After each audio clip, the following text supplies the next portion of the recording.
क्या आपने कभी सोचा है कि एक दिन में आपको कितने ट्रेड्स लेने चाहिए? 1, 5, 10 या जितने मौके मिले उतने? क्योंकि बहुत सारे बिगिनर्स यही गलती करते हैं। वे सोचते हैं कि जितने ज़्यादा ट्रेड्स उतना ज़्यादा प्रॉफिट। लेकिन रियलिटी इससे बिल्कुल अलग है और आज हम इसी कन्फ्यूजन को पूरी तरह क्लियर करेंगे। सबसे पहले एक बात समझ लीजिए, ट्रेडिंग में प्रॉफिट ट्रेड्स की क्वांटिटी से नहीं, क्वालिटी से आता है। यानी आप कितने सही ट्रेड्स लेते हैं, ये ज़्यादा इंपॉर्टेंट है ना कि कितने ट्रेड्स लेते हैं।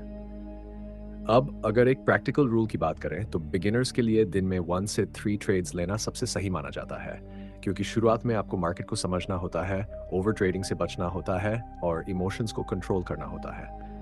अब ओवर ट्रेडिंग क्या है? जब आप बिना क्लियर सेटअप के सिर्फ एक्साइटमेंट या लॉस रिकवर करने के लिए बार बार ट्रेड्स लेते हैं तो उसे ओवर ट्रेडिंग कहते हैं और यही सबसे बड़ा रीजन है लॉस का। अब एक सिंपल एग्जांपल, मान लीजिए आपने 2 अच्छे ट्रेड्स लेकर प्रॉफिट बना लिया, लेकिन फिर ग्रीड में आकर 5-6 एक्स्ट्रा ट्रेड्स ले लिए और आखिर में पूरा प्रॉफिट लॉस में बदल गया। यही होता है जब डिसिप्लिन नहीं होता। अब प्रोफेशनल ट्रेडर्स क्या करते हैं, वे पूरे दिन में सिर्फ वही ट्रेड्स लेते हैं जहां उनका सेटअप क्लियर होता है। अगर सेटअप नहीं है तो वे ट्रेड ही नहीं लेते, चाहे पूरा दिन बिना ट्रेड के क्यों न निकल जाए। अब एक important concept, daily trade limit.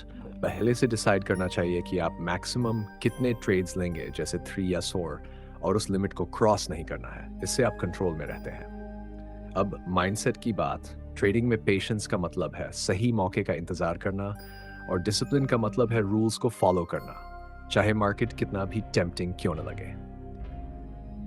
अब बिगिनर्स की सबसे बड़ी गलती, वे हर मूवमेंट को अपॉर्चुनिटी समझ लेते हैं, जबकि हर मूवमेंट ट्रेड करने के लिए नहीं होता।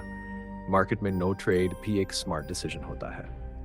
अब एक स्मार्ट अप्रोच, कम ट्रेड्स लें लेकिन हाई क्वालिटी ट्रेड्स लें, रिस्क मैनेजमेंट फॉलो करें और हर ट्रेड का रीजन क्लियर रखें। अंत में बस यही समझ लीजिए, ट्रेडिंग में सक्सेस ज़्यादा ट्रेड्स लेने से नहीं बल्कि सही ट्रेड्स लेने से आती है और कई बार कम ट्रेड लेना ही सबसे बड़ा प्रॉफिट होता है।